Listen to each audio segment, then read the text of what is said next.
warahmatullahi wabarakatuh. Di sini saya dan teman-teman saya akan mempresentasikan hasil kerja dari case method mata kuliah aljabar linear. Kami berasal dari kelas 2A dari kelompok 2 yang beranggotakan saya yaitu Nur Hikmah Suciyanti dan teman-teman saya lainnya ada Rizky Agustina, Risya Aulia Putri, Ferry Adia Pasha, dan Muhammad Rizaldi. Jadi di sini saya akan menjelaskan tentang ruang vektor. Jadi definisinya dari ruang vektor adalah sebuah himpunan dari objek-objek yang disebut vektor yang dapat dijumlahkan satu sama lain dan dikalikan dengan skalar. Dengan hasil yang juga merupakan vektor dalam himpunan tersebut, skalar biasanya berasal dari suatu medan atau veld seperti bilangan real atau bilangan kompleks. Dalam studi kasus ini terdapat suatu sistem persamaan yang terdiri atas 3 variabel. Persamaan-persamaan tersebut akan digunakan sebagai dasar analisis dalam studi kasus yang akan saya bahas. Persamaan yang saya gunakan dalam studi kasus ini yaitu persamaan dari nomor 19. Persamaan pertama yaitu 1x plus 4y plus 3z sama dengan 14. Lalu persamaan keduanya yaitu 3x plus 1y plus 4z sama dengan 16. Dan persamaan ketiga yaitu 4x plus 5y plus 5z sama dengan 12. Lalu di sini saya langsung saja akan menentukan jarak antara vektor U dan vektor V. Berdasarkan data persamaan yang saya miliki, diketahui vektor U itu ada 1, 4, dan 3, vektor V yaitu ada 3, 1, dan 4, dan vektor W itu ada 4, 5, dan 5. Lalu jarak antara vektor U dan vektor V sama dengan norm dari vektor U dikurang vektor V. Lalu dimasukkanlah nilai-nilai yang sudah diketahui tadi. 1 kurang 3 kuadrat ditambah 4 dikurang 1 kuadrat ditambah 3 dikurang 4 kuadrat.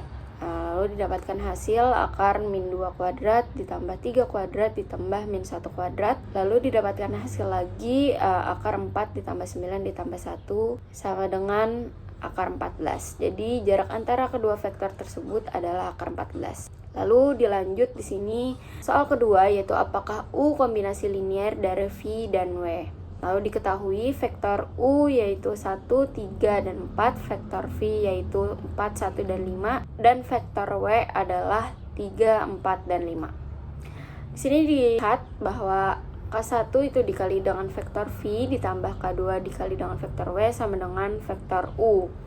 K1 itu terdapat nilai 4, 1, 5 lalu ditambah dengan K2 dikali 3, 4, dan 5 sama dengan vektor U. Vektor U-nya yaitu 1, 3, dan 4.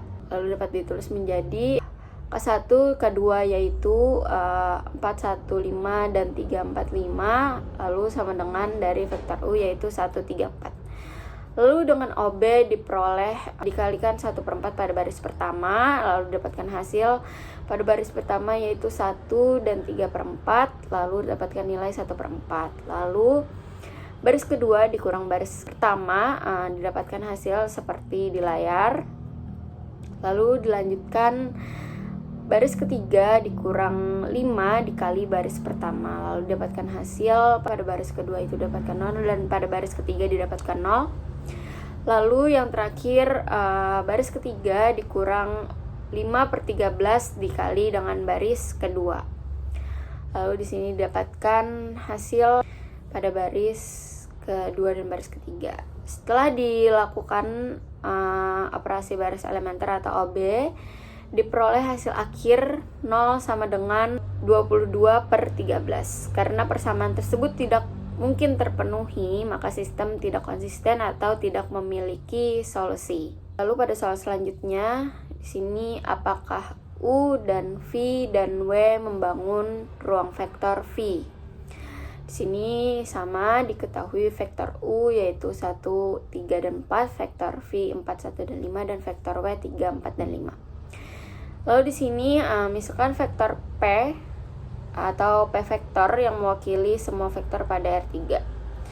P vektornya itu adalah P1, P2, dan P3. Lalu di sini K1 dikali dengan vektor V, lalu ditambah K2 dengan vektor V, ditambah K3 dikali dengan vektor V sama dengan vektor P.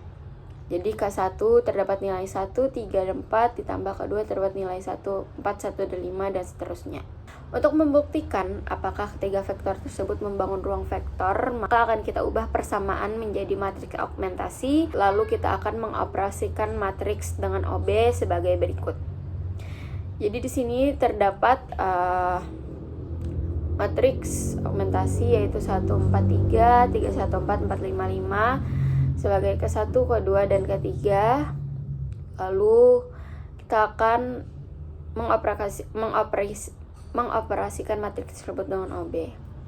Jadi di sini min 3 dikali dengan baris pertama ditambah dengan baris kedua, lalu didapatkan hasil pada layar tersebut. Lalu min 4 dikali baris pertama ditambah baris ketiga, didapatkan hasil pada layar juga.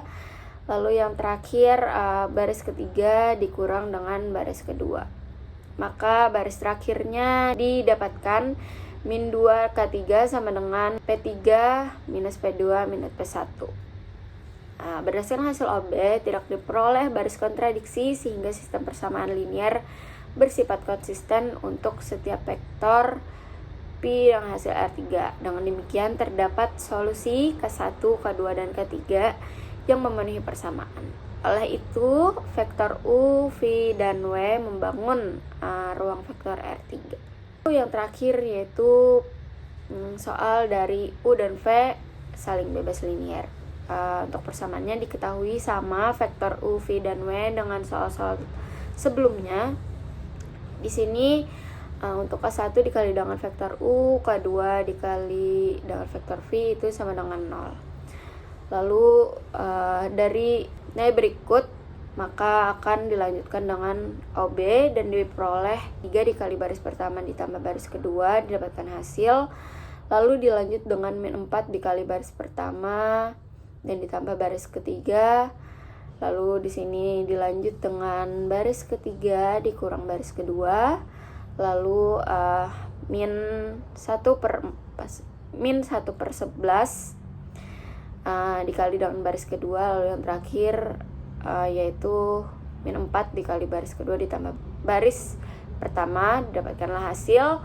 Dengan demikian diperoleh solusi tunggal yaitu K1 sama dengan 0 dan K2 sama dengan 0. Hasil ini berarti U dan V saling bebas linier. Sekian penyampaian hasil presentasi dari saya dan akan dilanjutkan oleh teman-teman saya. Halo semuanya, saya Rizky Agustina. Di video ini saya akan menjelaskan bagian materi saya, yaitu tentang basis ruang kolom dan rank. Sebelum masuk ke soalnya, saya jelaskan dulu secara singkat maksud dari basis ruang kolom dan rank. Jadi, basis ruang kolom itu bisa dibilang sebagai kolom-kolom penting dari suatu matriks. Kenapa disebut penting? Karena kolom tersebut yang nantinya dipakai untuk membentuk ruang kolom.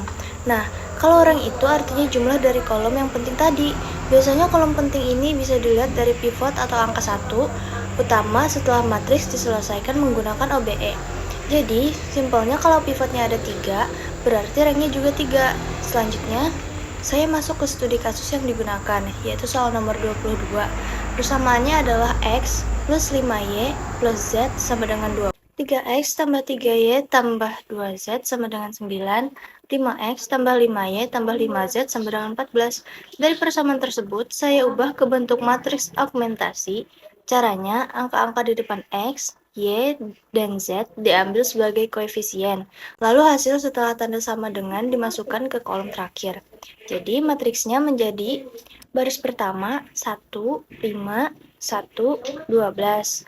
Baris kedua 3, 3, 2, 9.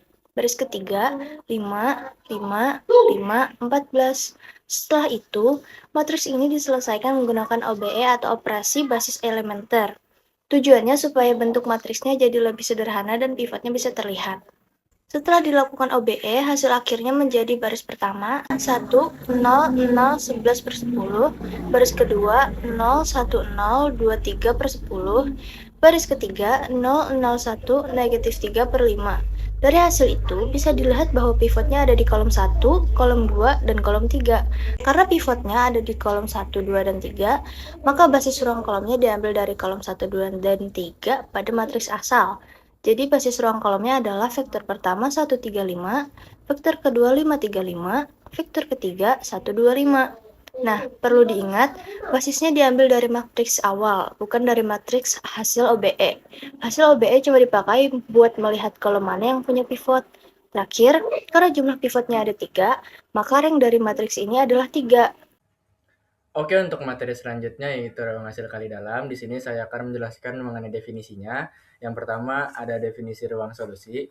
Ruang solusi adalah himpunan semua vektor X yang memenuhi suatu sistem persamaan linear homogen, yaitu sistem berbentuk AX sama dengan 0. Himpunan ini bukan sembarang himpunan, melainkan merupakan suatu ruang vektor subspace karena tertutup terhadap penjumlahan dan perkalian skalar. Jika X1 dan X2 adalah solusi, maka X1 plus X2 dan KX1 juga solusi. Untuk mencari ruang solusi, matriks A direduksi dengan OBE ke bentuk eselon baris. Kemudian variabel-variabel yang tidak memiliki pivot dijadikan parameter bebas, misalnya W sama dengan T. Variabel lainnya dinyatakan dalam parameter tersebut, sehingga solusi umum untuk dapat ditulis sebagai X sama dengan T kali V. Dengan V adalah vektor basis ruang solusi. Banyaknya parameter bebas ini menyatukan dimensi ruang solusi pada kasus laporan dimensinya 1, karena hanya ada satu parameter T. Yang kedua ada definisi basis ortonormal Gram-Schmidt. Basis ortonormal adalah suatu basis di mana semua vektor anggotanya saling ortogonal, tegak lurus satu sama lain, hasil kali dalamnya 0, dan masing-masing memiliki norm atau panjang sama dengan 1. Proses Gram-Schmidt adalah metode sistematis untuk mengubah suatu basis sembarang menjadi basis ortonormal dengan cara mengambil vektor pertamanya sebagai acuan. Untuk vektor berikutnya, kurangi dengan komponen proyeksinya terhadap vektor-vektor sebelumnya, sehingga diperoleh vektor yang ortogonal terhadap vektor-vektor tersebut. Normalisasi setiap vektor hasil dengan membaginya dengan normnya sendiri, sehingga panjangnya menjadi 1. Untuk selanjutnya akan dijelaskan oleh teman saya. Ya, saya akan melanjutkan. Pertama, menentukan ruang solusinya. Pertama adalah melakukan OBE dengan angka-angka sebagai berikut. Maka akan memperoleh minus Z sama dengan minus 7W sama dengan 0. Z sama dengan minus 7W. Kemudian substitusikan ke persamaan kedua. Maka W sama dengan T. Yaitu sebagai berikut, minus 13/2, 9/2, minus 7, 1. Hilangkan pecahannya, maka menjadi sebagai S, minus 13, 9, minus 14, 2. Sehingga basis ruang solusi yaitu sebagai berikut. Kemudian menentukan basis ortonormal Gram-Schmidt-nya, yaitu dari basis ruang solusi, dihitung panjang vektornya, dan maka vektor ortonormalnya yaitu sebagai berikut. Kemudian untuk basis ortonormal kesimpulannya adalah minus 13, 9, minus 14, 2. Dimensi ruang solusinya yaitu 1, basis ortonormal Gram-Schmidt-nya yaitu 1/15 akar 2, minus 13, 9, minus 14, 2. Perkenalkan, nama saya Risha Aulia Putri. Saya dari kelompok 2 ingin menjelaskan ruang eigen, persamaan karakteristik dan nilai eigen, vektor eigen, dan matriks yang didiagonalisasi. 1. Pengertian ruang eigen adalah himpunan suatu vektor eigen yang memiliki nilai eigen yang sama ditambah faktor 0. 2. Nilai eigen adalah suatu bilangan saklar yang menunjukkan seberapa besar suatu vektor direnggangkan atau diperkecil oleh matriks. 3. Hubungan antara matriks, nilai, dan vektor eigen dinyatakan dengan AF sama dengan nilai eigen, yaitu keterangan A matriks, F vektor eigen, dan nilai eigen. 4. Vektor eigen. Vektor eigen adalah vektor yang arahnya tidak berubah setelah dikalikan matriks. Setelah nilai eigen diperoleh, vektor eigen dicari menggunakan A kurang nilai eigen sama dengan 0. 5.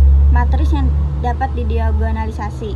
Suatu matriks dapat didiagonalisasi jika memiliki cukup banyak vektor eigen yang bebas linear, yaitu bentuk diagonalisasi A sama dengan PDP min 1, yaitu keterangannya P matriks yang berisi vektor eigen, sedangkan D matriks diagonal yang berisi nilai. Di sini ada contoh soal, yaitu di sini ada mencari persamaan karakteristik, dan 2 cari nilai eigen, dan ketiga cari vektor eigen. Baik, itu tadi adalah penyampaian hasil kerja dari teman-teman kelompok 2. Saya di sini mewakilkan teman-teman, mohon maaf apabila ada kesalahan dalam penyampaian kami. Saya tutup. Terima kasih yang sudah menonton. Wassalamualaikum warahmatullahi wabarakatuh.